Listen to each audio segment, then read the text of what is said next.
Hi guys, welcome back to my channel. Welcome to podcast number 4. I'm not gonna lie, I feel a little bit disoriented filming this today just because it's our first day back in Paris after spending a week in Fouras for my birthday. And for those of you who don't know, Fouras is a beautiful coastal city in France. It's where Jean grew up, it's where his family is, and it's also the polar opposite of Paris.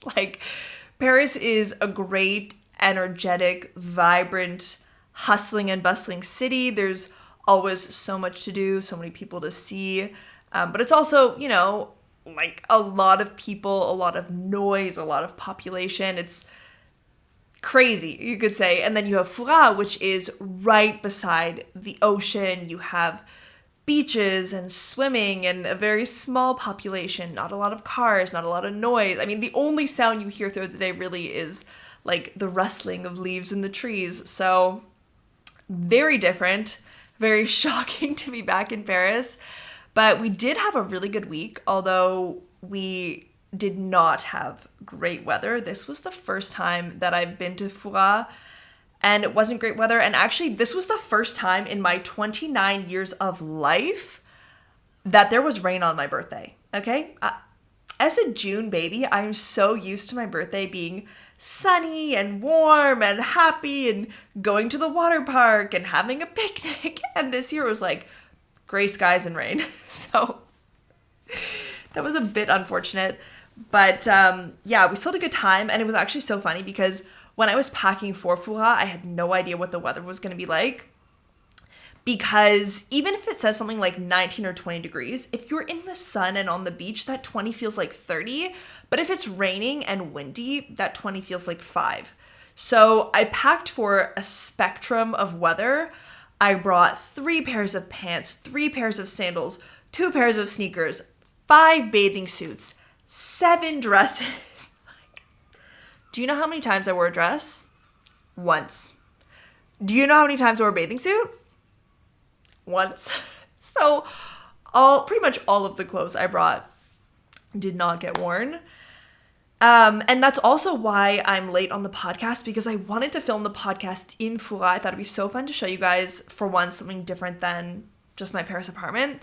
But the day that I sat down to film, it was so cold and so windy. So I'm just sitting there shivering with this giant winter blanket around me. Like, I couldn't get out enough words to make a sentence. I was so cold and shivering, and you have the mic blowing in the wind. It was just not gonna happen. It is really, really cold.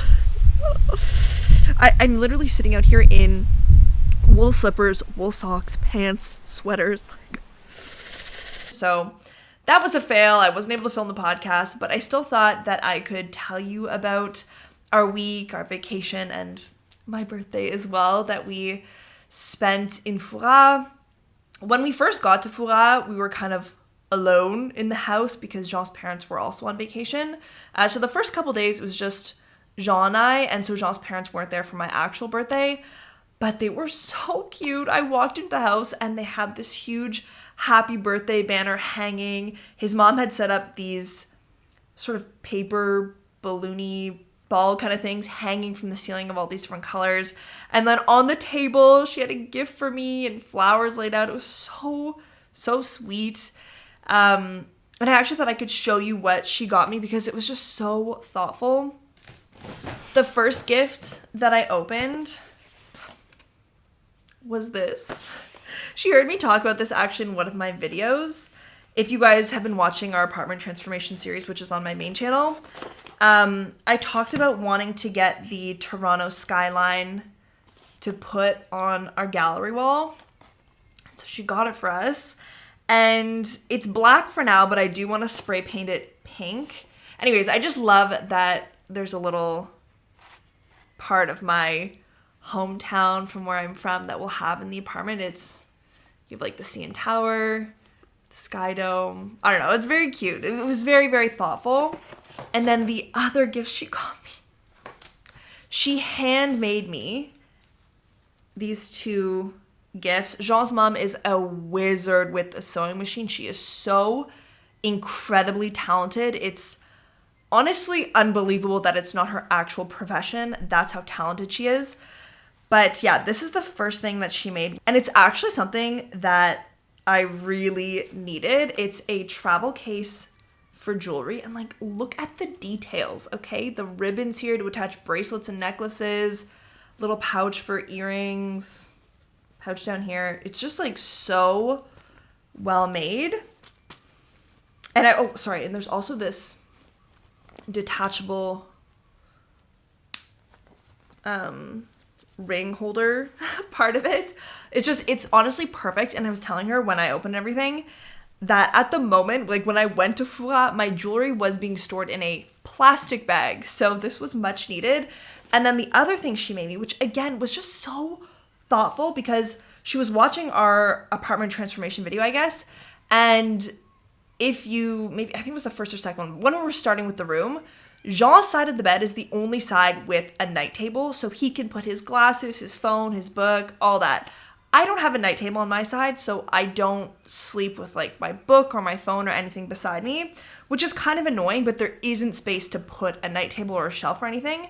So she made me this, which is like, first of all, you can use it as a travel case for your electronics, but also this part right here can slide into the bed frame between the bed frame and the mattress.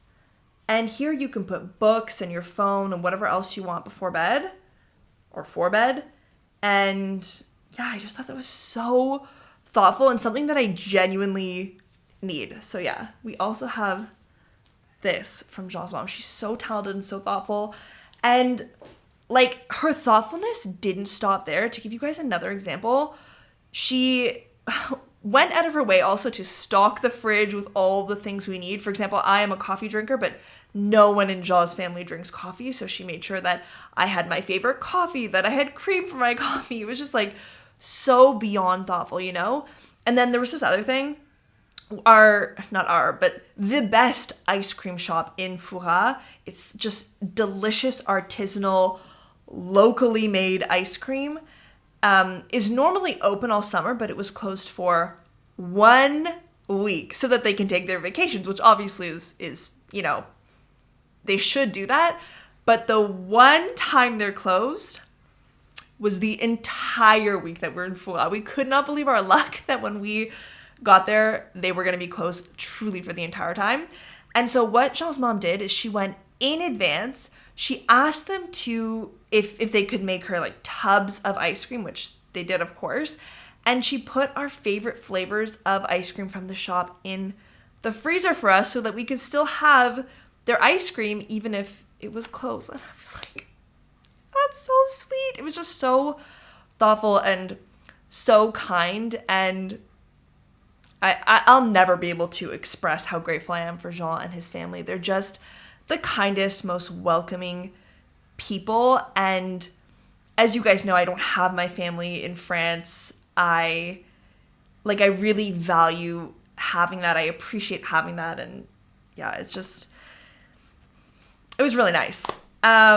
So once I opened all the gifts and everything, we went to dinner, and Jean had booked or reserved a table at a seafood restaurant in Fouras, which not only is my favorite type of food, but it also had the most beautiful view of the sunset. And he called in advance to reserve like the best table in the restaurant, which was right beside these, I don't know what you call them, like a bay window, I don't know, an entire wall window so that you could watch the sunset while you're eating. So it was so special. And I almost never get to eat seafood because in Paris, it can be quite pricey or the quality can just not be great. And also, it is Jean's least favorite food by far, which is crazy because he grew up in this beautiful coastal seaside city.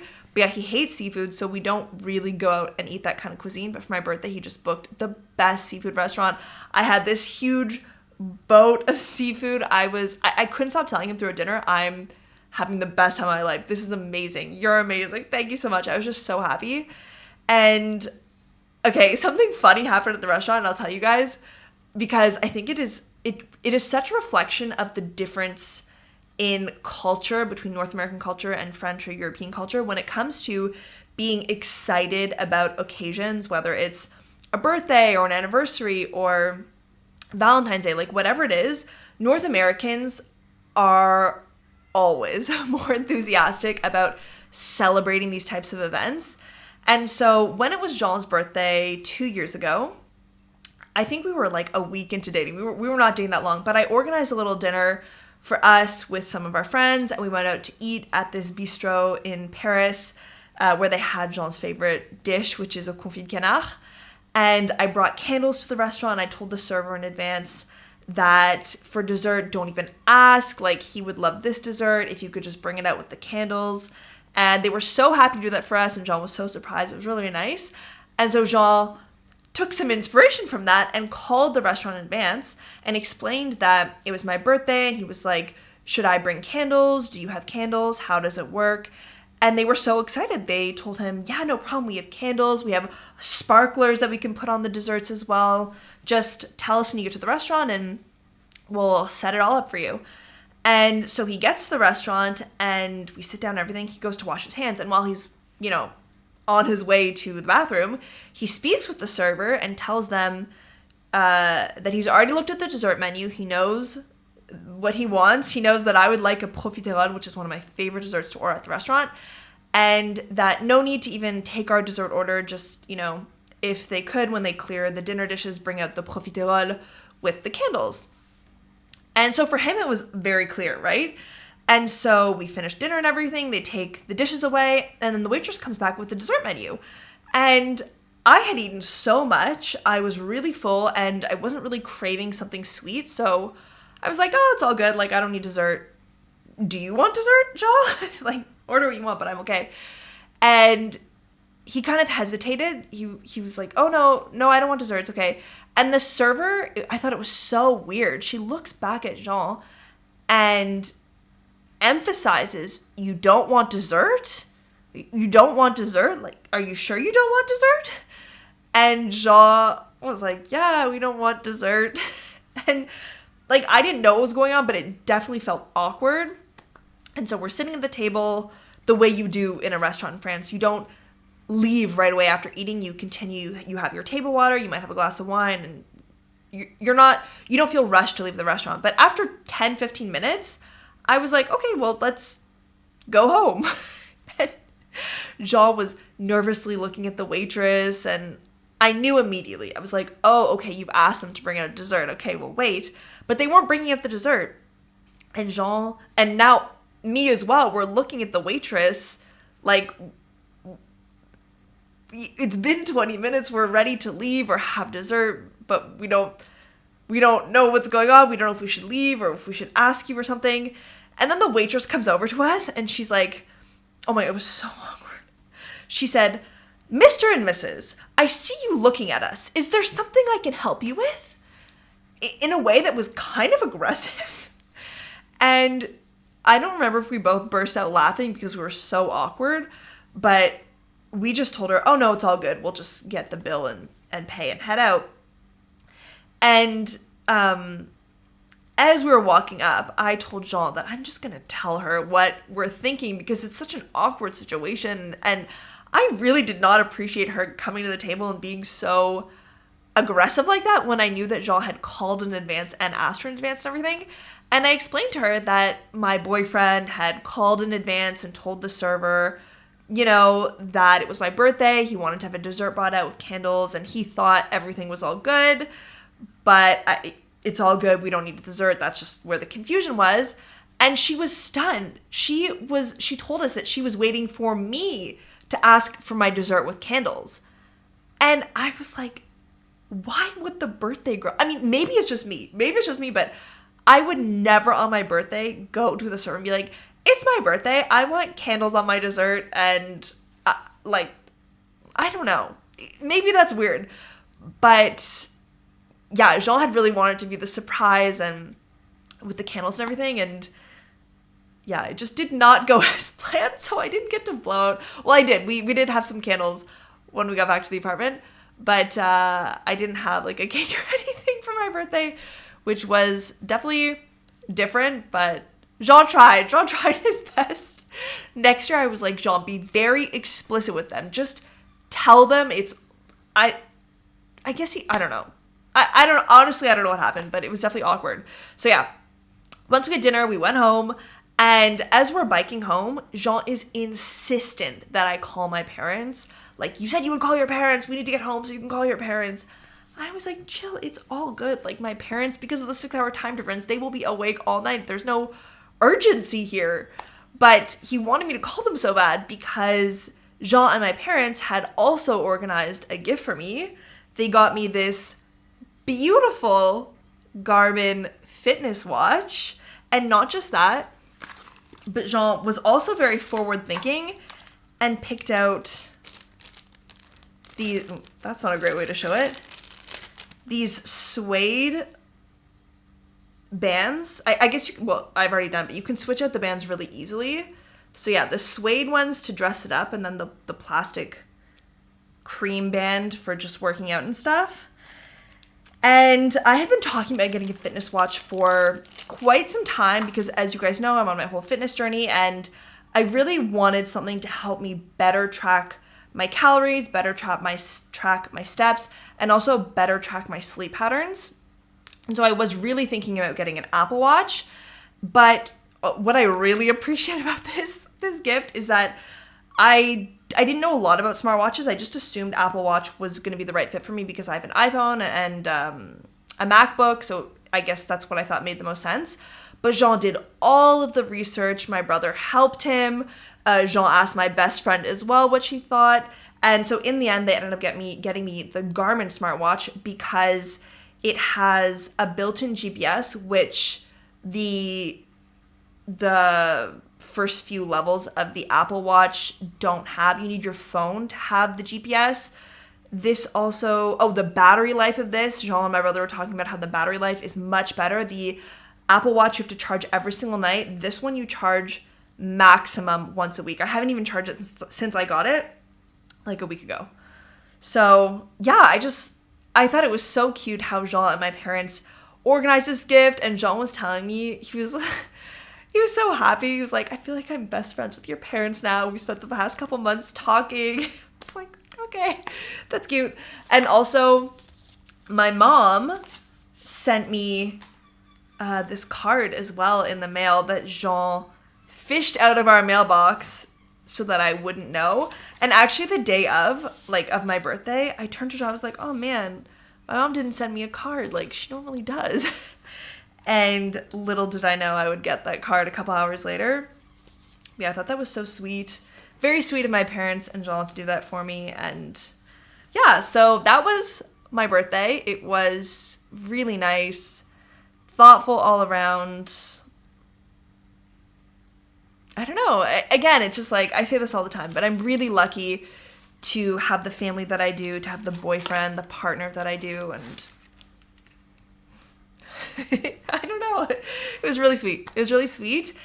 And then, the rest of the week in Fouras, well, not the rest of the week, the next couple of days in Fouras, we either spent it inside while it was raining, or we took a couple watches. I have watches on my brain.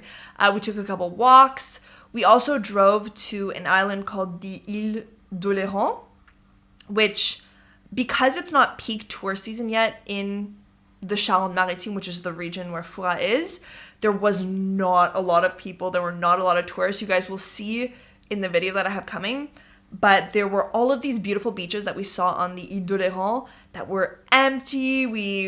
It was like we were the only people on the island. It was really nice. And we also did a flea market, which I thought I would show you.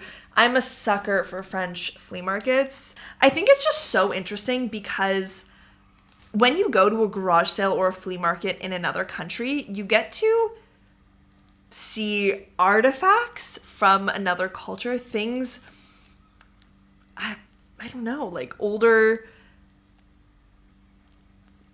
something as simple as a plate or a bowl, to see the designs of what those more antique pieces look like from a French culture, or paintings and books. I don't know. It's just interesting, I think, to go to a flea market from a culture that you don't know. And so we picked up a couple things I thought I would quickly show you. They had a couple sections. They had an indoor section with clothes and furniture.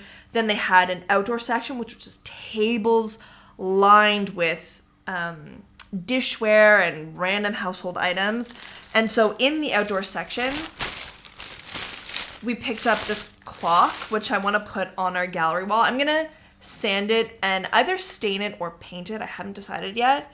Hopefully it works. We haven't even put a battery in yet, but hopefully it works. We got that. We got this little porcelain lady. I mean, the cork is not great. Like, it doesn't really fit. So we'll have to, I don't know, make something ourselves. But yeah, this porcelain doll jar that's made in Limoges.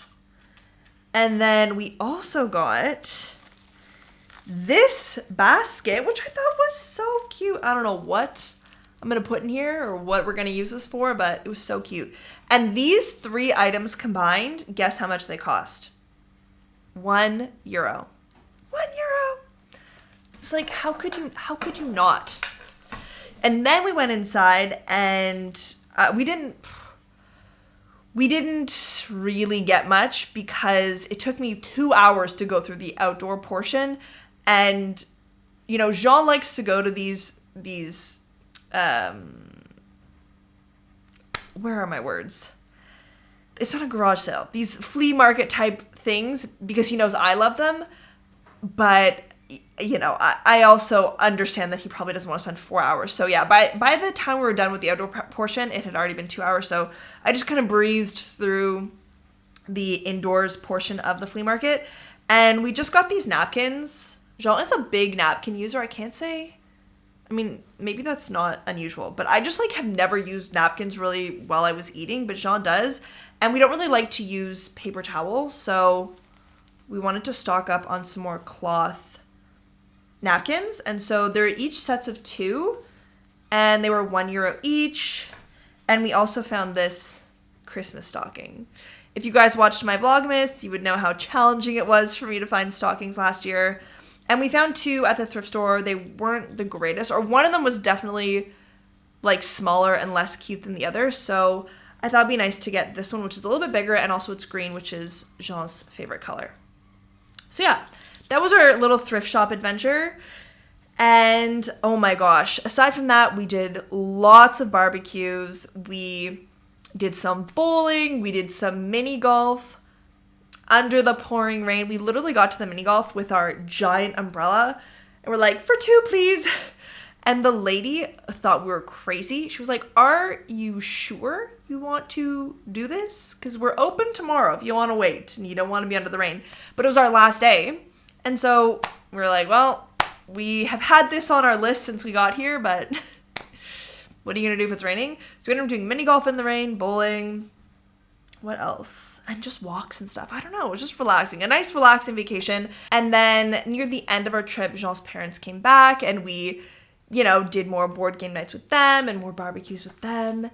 And which is honestly so great because Jean's parents are not just good cooks, but I want to say they're very authentic cooks. Like, they are excellent at cooking French food and also seafood, like regional food for where they're from.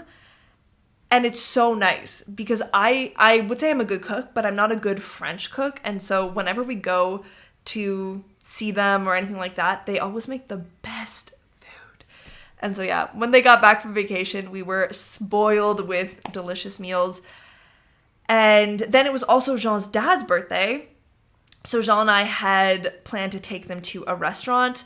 And I also baked a cake with Jean for his birthday, which we brought to the restaurant. We surprised him. The waitress came out with like candles and everything, and I started singing. And it's hard because, like Jean, his family isn't very expressive, but I genuinely do think that his dad was surprised by this.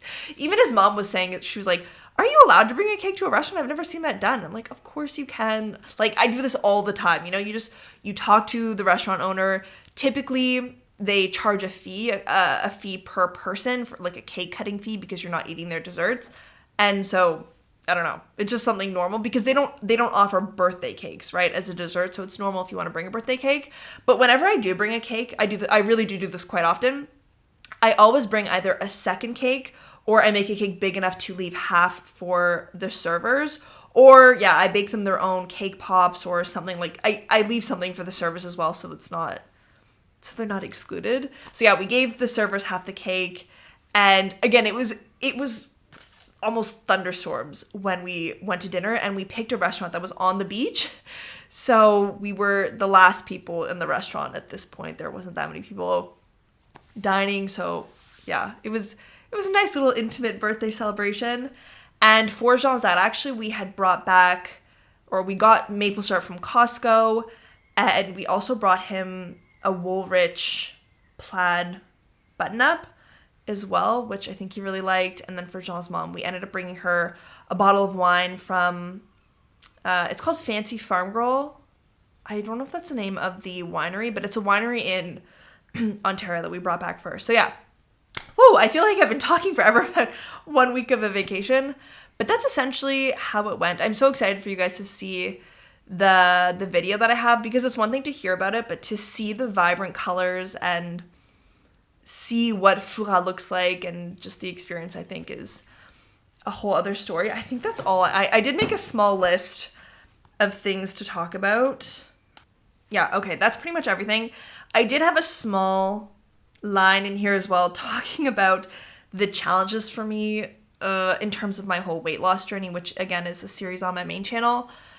But as you guys probably know, I am doing the whole this big health and weight loss journey, and so it definitely was challenging to be on vacation in a different city for a week, because it's not just things like diet that change. You don't have, for example, I eat oats every single day, overnight oats. I really don't eat a lot of junk food. I don't know, it's hard to describe it. My diet is really pretty healthy in Paris, but when you're on vacation, when you're in a house that's not yours, or you don't know as well as your own apartment, you don't have the same food habits. Like, I didn't have oats once when we were in Fouras, which is quite a change for me when it comes to breakfast. I just had the French breakfast, which is toast and jam and tea or coffee, which, yeah, is just so different. Like, our diet was very different eating in Fouras, but also the lack of exercise. Because Fouras is quite a small town, you can't really... walking to the beach, for example, is not exercise because it's like a 10-minute walk. Walking to the grocery store is not exercise. It's like a 10-minute walk. And also I didn't have access to things like my basketball team, my boxing club, my fitness classes. So yeah, it was a bit of a challenge for me to be a week on vacation, which I think is so hard to navigate, because what are you going to do? Not ever go on vacation? Like, I don't really know what the solution is, but I definitely missed my fitness habits, I guess you could say.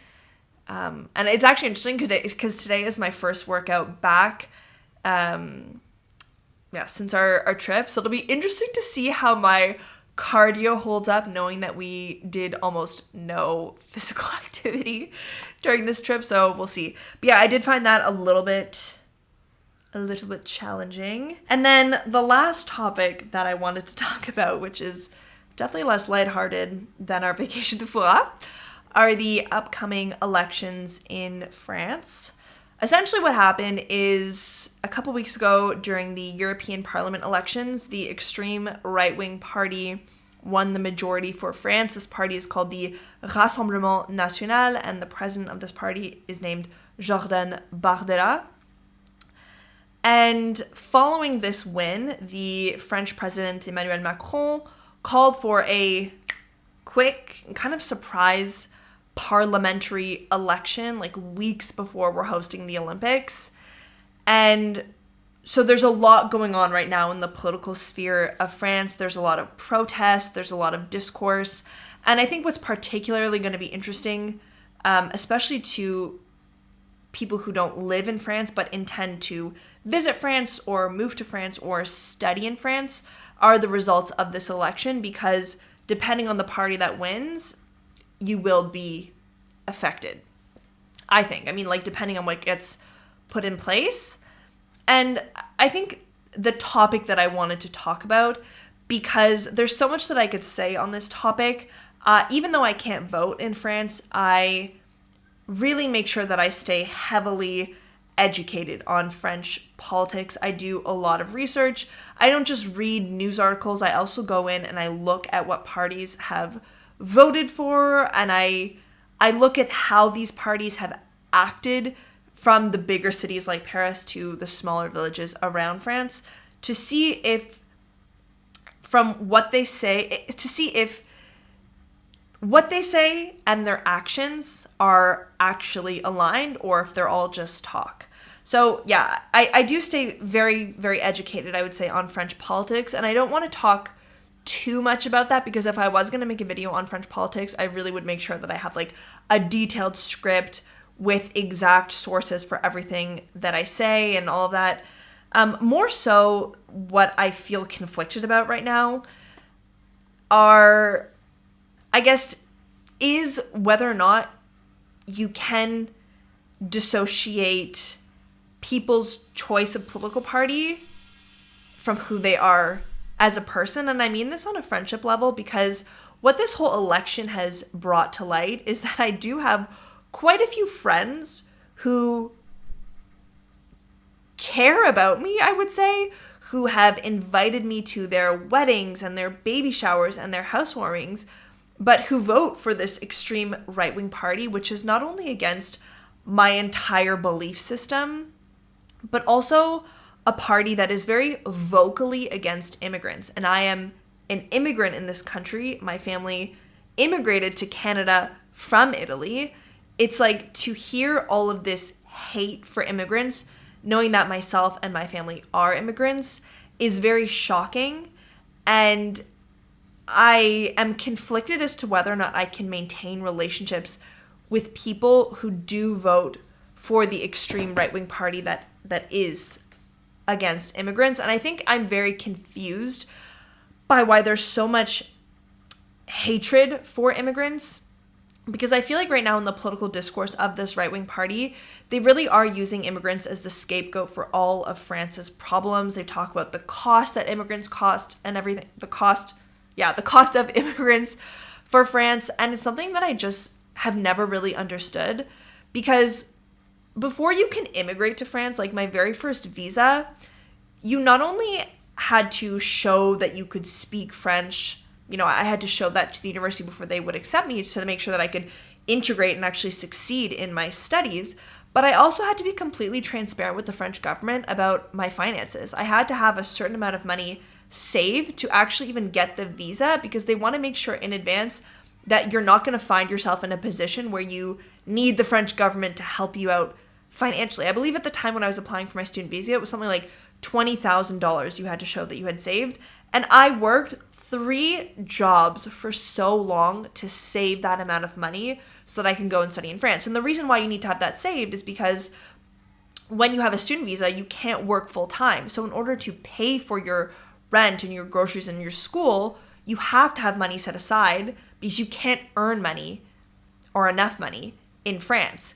And then when you do graduate, when you finish your internship, and when you enter the workforce, because after your student visa, you do get a 1-year work visa, you get paid a salary like everyone else, and you pay taxes like everyone else to the French government, which directly goes, in part to fund the social systems and services that they offer. So I've never really understood this discourse of, immigrants are causing all the problems in France, because I know the struggle that it was for me to come to this country. I know how hard I had to work, and yeah, I don't know. I love France so much. I love the culture. I think that shines through on my channel. Like, I have an entire YouTube channel dedicated to educating on the history and the culture, and appreciating the history and culture as well of France. And so it's very challenging to hear this discourse of hatred. And as well, what I think is really funny is that this extreme right-wing party, who is putting all of these problems on immigrants, and especially these financial problems. Like, it's really about the cost that they keep evoking that immigrants cause. If you look at their attendance to parliament sessions, it is just astounding. I don't know how you could argue that immigrants are such a waste or cost so much to a country when you don't attend the parliament sessions like that you're paid to attend as a deputy member. You know what I mean? I was looking at Jordan Bardela's attendance at the European Parliament. You know how many sessions he missed in percentage? 70. He missed 70% of parliament sessions. And you're calling immigrants like lazy and a cost of money and a waste of money? It's like, if I didn't do 70% of my workload, I would be fired. Like, I don't know. It's just so bizarre. And so I thought I would share with you guys some other things that this national right-wing, not national, this extreme right-wing political party has voted for or against at the European Parliament elections. They voted against renewable energy. They voted against the objectives to fight against climate change. They voted against protecting independent press and are pro-privatization of the media. And to me, as someone who studied communications and media, this is a huge red flag, because what happens when you don't have freedom of speech in the press or in the media and when everything is privatized, it means that you are highly susceptible to manipulation and propaganda, because the media, the way that you get your information, is controlled by people, by private companies with their own private interests. So you lose the freedom of expression, you lose the diversity of thought, and to me that's just a huge red flag in general. They abstained from the vote for fiscal transparency of multinational companies. They abstained from the vote for fiscal cooperation between countries to deter fiscal fraud from multinational companies and billionaires. They abstained from the vote to prevent and fight against domestic violence against women, and they voted against equal salaries between men and women. So those are just a few of the votes that the RN has participated in at the European Parliament level. I don't know what else to say about it. There's honestly so much to say. I think I've just watched so many interviews and debates and consumed so much information about these political parties that I really could talk forever. But I do think that because a lot of the people who follow my channel and stuff can't vote, it's, you know, it doesn't really make sense to go into all the nitty-gritty details. But yeah, that's currently what's happening in the political sphere. We'll have to see what happens on the 30th of June. But yeah, I did just want to share this conflict that I'm feeling in navigating friendships with people who, you know, do vote in a way that is against everything I believe in and against who I am. So I'm not sure. I would be curious to know if there are any Americans who have felt similarly, because like I do know that there was quite a divide, you know, at the American presidential election. So yeah, I would be curious to know how you guys navigate that. But yeah, I think that's all for today's podcast. I have to go and unpack and do laundry, go to the gym. Yes. But yeah, thank you guys for tuning in. Thank you for watching. If you're curious about Fouras, then you can look forward to the video on Thursday. If you guys have any questions or comments, you can leave them for me down below. And yeah, I'll see you guys on Thursday.